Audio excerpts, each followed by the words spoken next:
Harvestores, horsepower, Holsteins, genetics, technology, farm improvement, farm efficiency, production maximization. You know, when do we cross the line from being good stewards of our funds to buying an indulgence to just being foolish? Let's talk about the ever popular $10,000 bull. Okay, you know, you go to the sale and you eat a steak dinner, you get a ball cap, and you spend $10,000 on a bull. Now, if you've got 30 cows and you have customers for replacement heifers and customers for some breeding bulls and you have an ongoing thing, this is wise stewardship of your funds, right? Now, if you've got 30 cows and you're just raising them for feeders, but you just want a nice bull and you can afford it, that's an indulgence. You know, nothing wrong with that.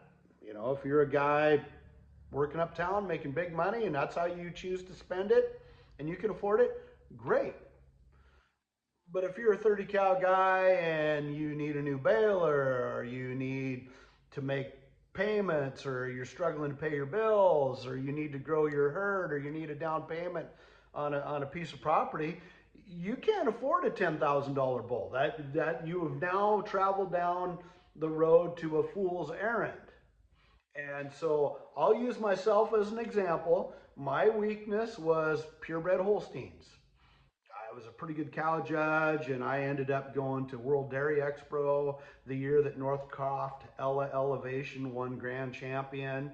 I had a front row seat when Van Dyke K Paradise won it all. I was there when Black Rose was owned by a half owned by a friend of mine.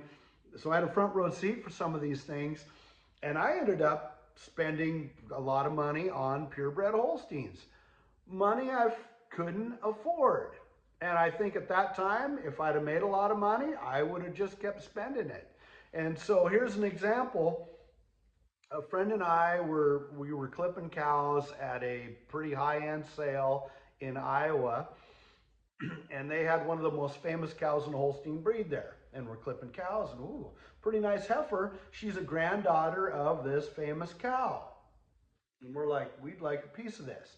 I think we were each making $500. We pool our money together and we get like $3,800. And we buy this heifer, granddaughter of this great cow. And we weren't at the auction. We were out back clipping cows, getting them cleaned up, spot washing them as they walked into the ring. We pay $400 or $500 to get the freaking calf home. It goes to a dairy where I'll never get the milk. And then the papers come, and it's not a granddaughter of the famous cow.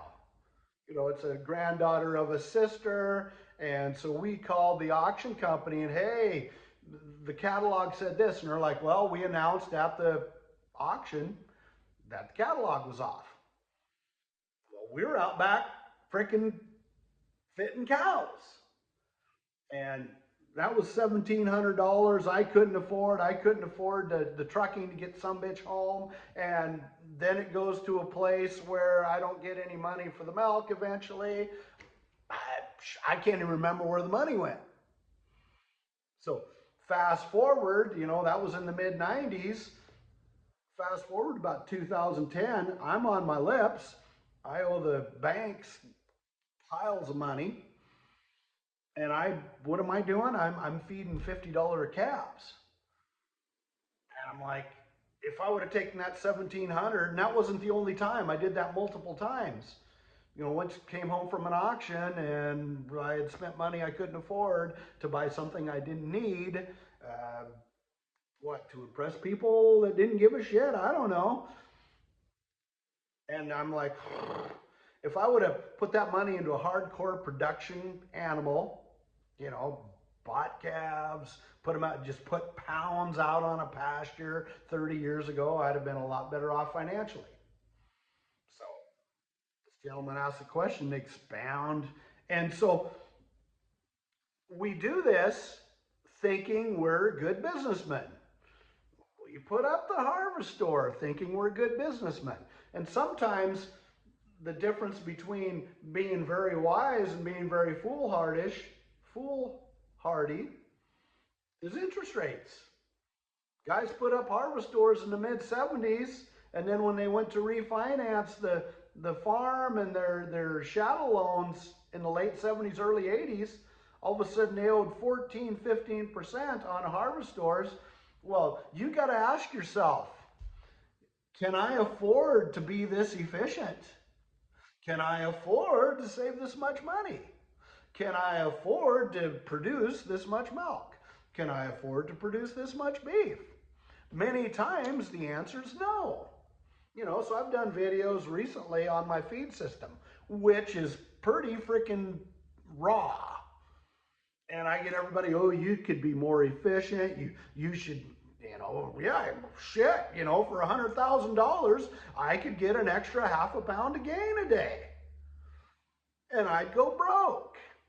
So this guy asked me to expand on what I would have done, you know, on losing my ass, pissing it away on purebred Holsteins. I would have done it thinking I was making wise investments. And I've been an idiot. God bless you.